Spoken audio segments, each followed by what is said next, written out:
রোজা কেবল ধর্মীয় বিধান নয়, এটি শরীর ও মনকে পুনর্গঠন করার একটি শক্তিশালী বৈজ্ঞানিক প্রক্রিয়া। সঠিক নিয়মে রোজা রাখলে মানুষের শারীরিক ও মানসিক অবস্থার ওপর গভীর ইতিবাচক প্রভাব পড়ে। শারীরিক উপকারিতার মধ্যে সবচেয়ে গুরুত্বপূর্ণ হল অটোফেজি প্রক্রিয়া।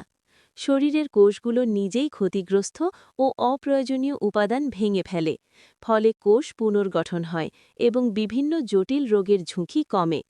খাদ্য গ্রহণের মাঝে বিরতি থাকায় পরিপাকতন্ত্র বিশ্রাম পায়, যা হজম শক্তি উন্নত করতে সহায়তা করে। রোজার রক্তে ক্ষতিকর কোলেস্টেরলের মাত্রা কমায়, হৃদরোগের ঝুঁকি হ্রাস করে এবং ইনসুলিন সেন্সিটিভিটি বাড়িয়ে রক্তের শর্করার নিয়ন্ত্রণে সাহায্য করে। শরীরে জমে থাকা চর্বি শক্তি হিসেবে ব্যবহার করতে শুরু করে, ফলে ওজন নিয়ন্ত্রণে আসে এবং শরীর হালকা ও সতেজ অনুভূত হয়।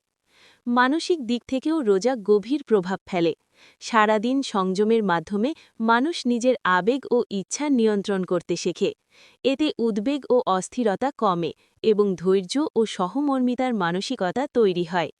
রক্তে প্রশান্তি সৃষ্টিকারী হরমোনের নিঃসরণ বৃদ্ধি পায়, যা মানসিক স্বস্তি দেয় এবং বিষণ্ণতা দূরে রাখে।